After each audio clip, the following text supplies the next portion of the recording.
Bonjour, bienvenue dans cette vidéo de présentation du kit EduCOP, l'entrepreneuriat durable. Alors en introduction, nous tenons à préciser que cet atelier pédagogique est plutôt destiné à un groupe d'une quinzaine d'élèves, que cet atelier a été entièrement diffusé sous licence libre et qu'en tant que professeur, si vous l'utilisez dans un autre territoire que sur celui où il a été construit, vous pouvez modifier l'ensemble de ses contenus. L'atelier a une vocation de découverte et ne doit en l'état pas être utilisé pour certifier des compétences ou des connaissances, simplement ouvrir l'état d'esprit des jeunes sur l'entrepreneuriat et la place de l'entreprise dans la société. Alors en introduction, nous avons un atelier pédagogique qui permet de briser la glace avec le groupe. Et nous commençons directement avec une mise en pratique. On vous invite à identifier 2 élèves qui vont devenir les chefs d'entreprise de l'atelier. Ces 2 élèves sont invités à se rendre dans un coin de la salle, sur une table, et à dessiner une œuvre artistique. En parallèle, l'ensemble de la classe échange sur qu'est-ce que c'est une entreprise. C'est le moment où les élèves peuvent exprimer ce qu'ils imaginent de l'entreprise, comment ils pensent l'entreprise et quels peuvent être les modèles qu'ils ont actuellement en tête de forme d'entreprise. Par la suite, on va les guider à identifier quels sont les entrepreneurs qui les entourent. Avez-vous un chef, une chef d'entreprise dans la famille? Et de montrer, mettre à voir que être entrepreneur, c'est tout autant être chef d'entreprise d'une entreprise du bâtiment, d'une petite entreprise du bâtiment, que d'être livreur indépendant ou encore d'être infirmière libérale ou radiologue libéral. Toutes ces entreprises sont bien, toutes ces personnes, tous ces professionnels sont bien des entrepreneurs.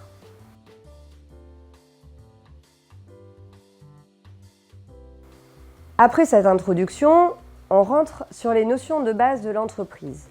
L'objectif, c'est d'accompagner les jeunes à se poser la question quelles peuvent être les caractéristiques d'une entreprise? Qu'est-ce qui fait que moi en tant qu'acheteur ou demain, moi en tant que créateur ou créatrice d'entreprise, eh bien, je caractérise les entreprises. Qu'est-ce qui fait qu'une me paraît plus durable que l'autre, plus vertueuse que l'autre? Pour ça, l'idée, c'est d'identifier différentes caractéristiques concernant la production, la gestion et la gouvernance dans les entreprises.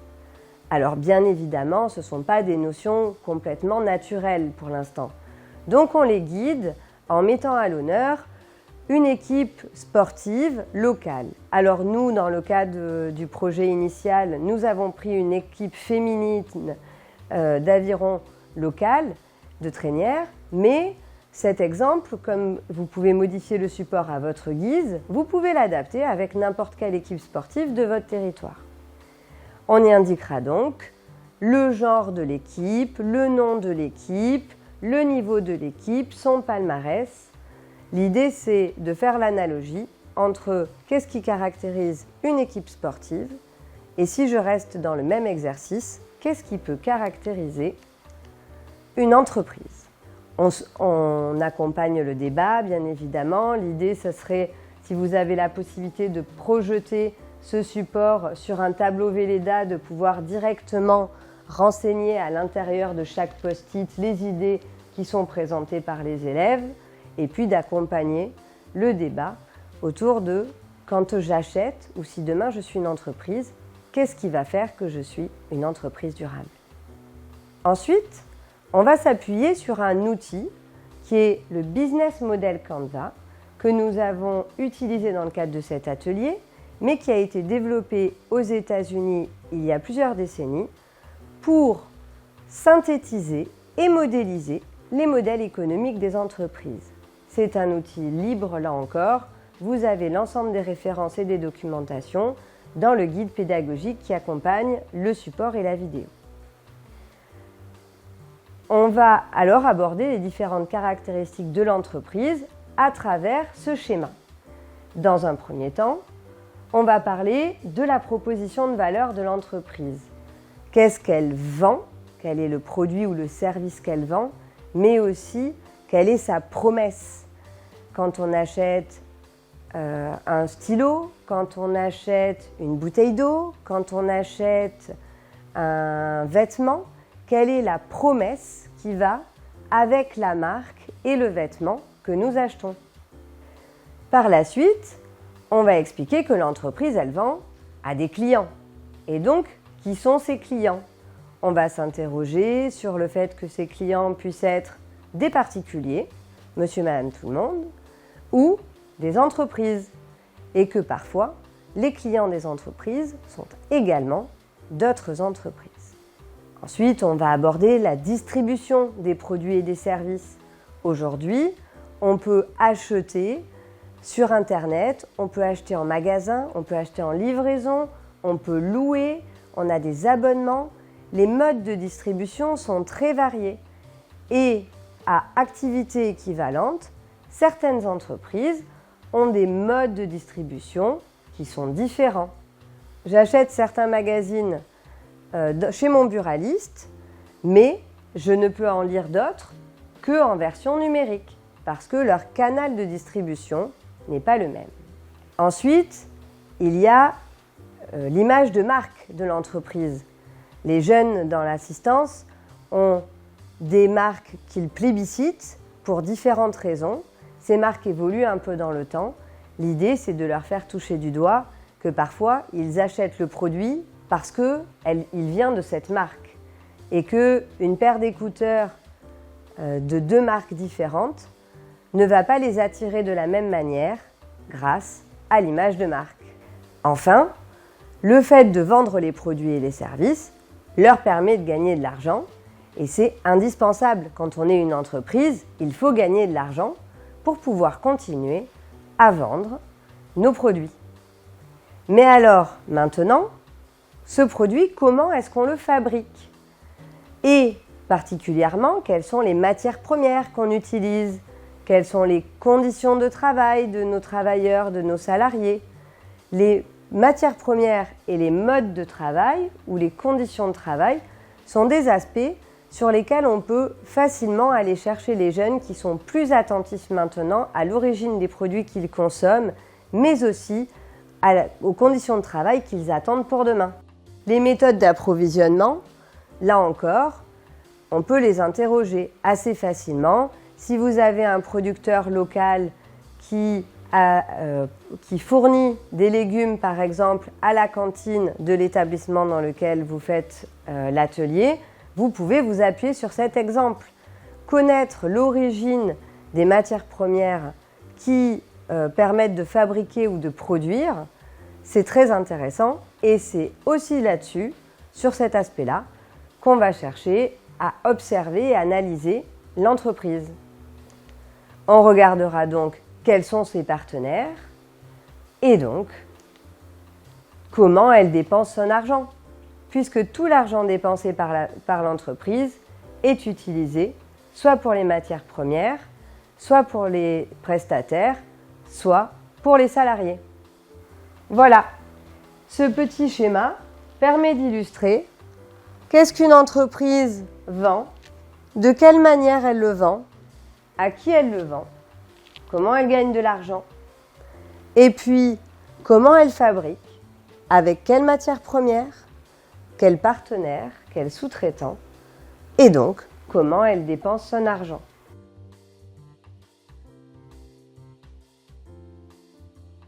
À chaque fois, ce qu'on va s'interroger, ce qu'on va essayer d'observer, c'est qu'est-ce qui est vendu, quel est le produit, à qui il appartient, comment je peux l'utiliser moi quand je l'ai acheté ou le réutiliser, à qui revient la richesse qui est créée, l'argent qui est généré par l'entreprise, à qui il revient, et enfin la gouvernance qui décide ce qu'on fait de cet argent. Est-ce que c'est un seul actionnaire qui décide comment il redistribue les bénéfices ou est-ce que l'entreprise coopérative appartient à plusieurs associés qui redistribuent la richesse vers les travailleurs et les travailleuses? après cette première partie sur les notions théoriques, les notions de base de l'entreprise, eh bien, place aux artistes. C'est alors le moment de remettre au centre de la discussion nos deux chefs d'entreprise qui se sont isolés en début d'atelier sur une table pour faire un dessin. Alors, on va les inviter à se mettre face à la classe et à présenter leur œuvre, à la commenter. Elle est tellement belle, elle a un succès fou. Et la classe d'à côté décide de proposer de racheter cette œuvre contre un an de bonbons. Interrogez alors les élèves pour savoir s'ils sont prêts à vendre leur œuvre contre un an de bonbons. La classe va débattre, il y aura des oui, il y aura des non, il y aura des je ne sais pas, il y aura des je veux pas un an de bonbons, mais je veux un an de devoirs. Seulement au bout d'un moment, posons la question, mais qui décide si on accepte ce marché et pourquoi est-ce que ce sont elles ou eux qui décident? Finalement, on rappellera que le dessin, l'œuvre appartient aux deux chefs d'entreprise qui l'ont dessiné et que c'est à eux de décider s'ils sont d'accord de le vendre à l'autre classe contre un an de bonbons.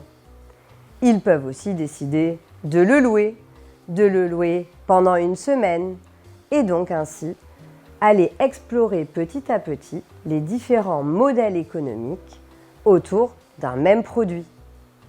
Alors là, généralement, on est resté sur des éléments qui sont assez théoriques et l'idée maintenant, c'est d'aller un peu plus loin et de leur faire découvrir des modèles économiques moins traditionnels et notamment les entreprises qui gagnent de l'argent en travaillant sur des biens communs numériques.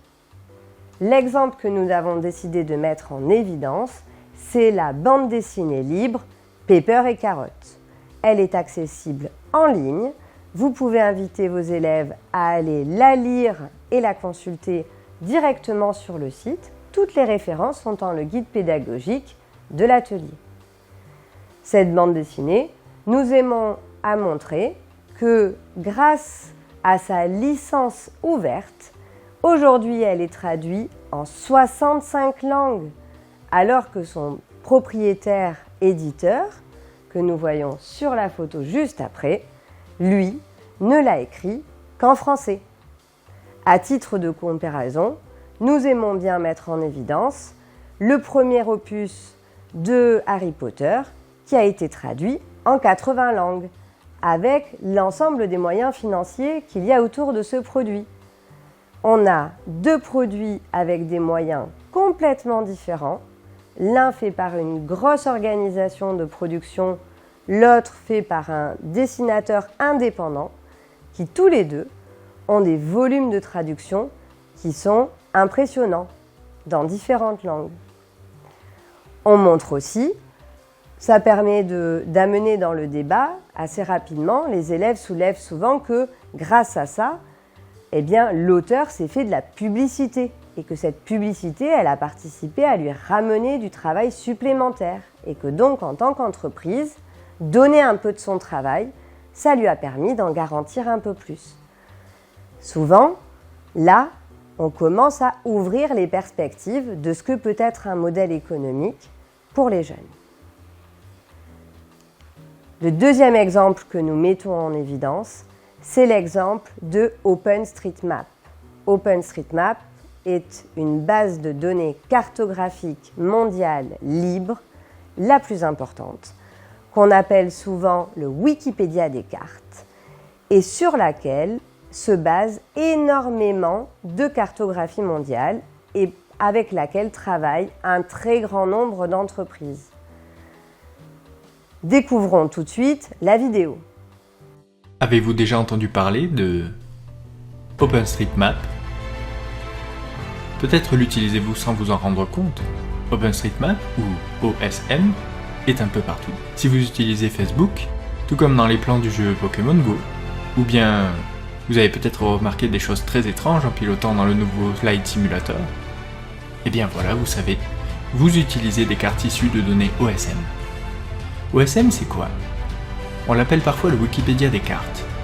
C'est une base de données géographiques libre, ce qui signifie que les données sont à disposition de tous, gratos, et à partir de laquelle se base tout un écosystème de cartes numériques, d'applications et de projets.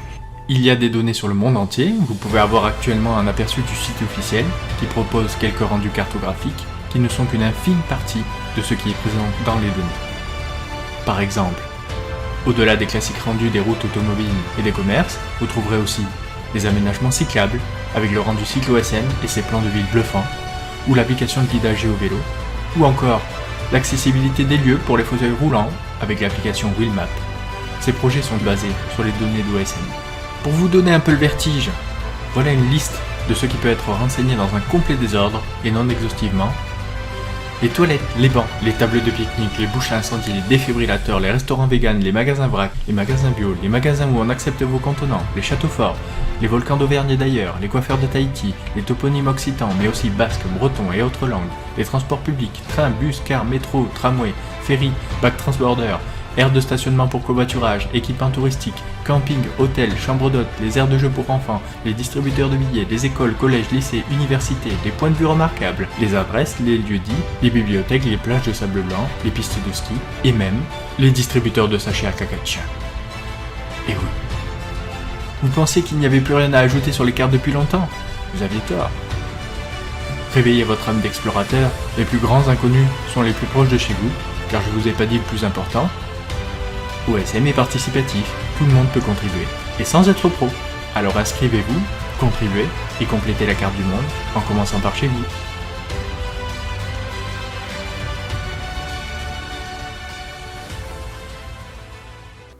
Vous voyez, vos élèves ont utilisé OpenStreetMap, c'est sûr, dans n'importe lequel des applications qui viennent d'être listées, en le sachant ou sans le savoir, eh bien, ils ont consommé cette information-là. Et c'est important de leur montrer que par rapport à d'autres cartes mondiales qu'ils utilisent régulièrement, eh bien, le produit appartient à tout le monde.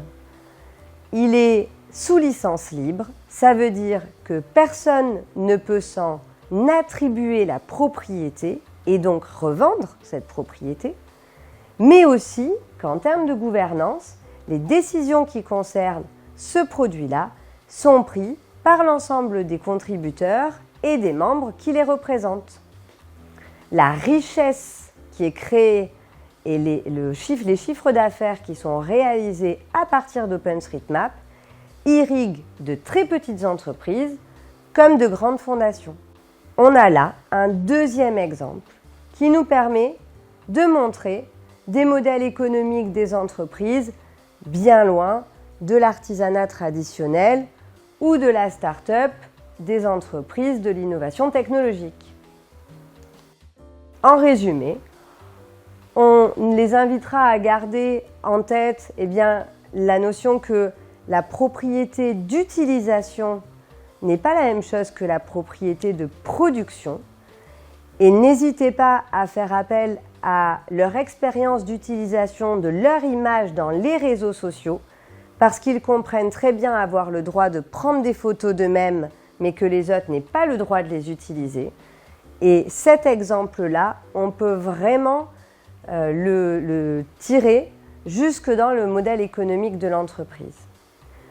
Ensuite, la deuxième notion sur laquelle on peut s'attarder, c'est la notion de propriété individuelle versus propriété collective.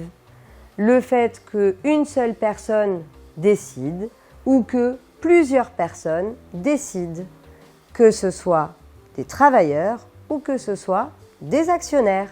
Ce sont deux modèles différents. Et enfin, c'est l'occasion de faire un focus sur la différence entre le modèle du copyright, ce que j'ai fait m'appartient à moi, et du copyleft, ce que j'ai produit, je le mets au bien commun et je veux que le bien commun le protège. Alors, pour revenir sur des éléments qui correspondent plus au programme général de ces jeunes, L'idée, c'est de dire, cette entreprise durable, en quoi est-ce qu'elle est durable par rapport à des notions que je connais, et notamment la notion de la définition du développement durable, qui doit faire converger les considérations sociales, environnementales et économiques. Ce développement durable, bien évidemment, nous l'avons illustré à partir d'une définition qui vient là aussi d'une base de données de connaissances libres. Voilà le moment d'identifier, de capter qu'est-ce que ce remue-ménage a provoqué chez nos jeunes, qu'est-ce que ça a construit ou déconstruit dans leur vision de l'entreprise qui gagne de l'argent, de l'entreprise qui sous-traite son activité et de l'entreprise qui emploie des salariés ou dans laquelle on travaille. Alors, là, on accueille les remarques, les commentaires des jeunes à partir de toutes ces nouvelles notions. Enfin, en conclusion, dans le cadre de notre projet sur le territoire Pays Basque, notre projet EduCOP, nous avons décidé d'illustrer ces caractéristiques des entreprises à travers un projet que nous avons à l'échelle transfrontalière qui s'appelle Batoura, qui est une carte de l'économie sociale et transformatrice qui recense et décrit un certain nombre d'entreprises de tout secteur d'activité en fonction de leur impact social, économique et environnemental. Dans le cadre du projet, nous avons réalisé des cartes transfrontalières qui permettent de mettre en évidence les positions géographiques de ces entreprises, mais aussi leur secteur d'activité. Lorsque l'atelier est réalisé sur notre territoire, nous les invitons à aller sur la plateforme et à aller consulter les fiches descriptives de ces entreprises. Bien évidemment, sur votre territoire, vous pouvez retirer cette partie de l'atelier s'il n'est pas adapté à l'exemple que vous menez dans le cadre de l'atelier, ou y mettre là des données concernant les acteurs socio-économiques du territoire sur lequel vous faites l'atelier. Si vous avez des questions ou si vous avez des compléments d'information, n'hésitez pas à contacter le groupe projet à partir des coordonnées disponibles sur le guide utilisateur. Bon atelier!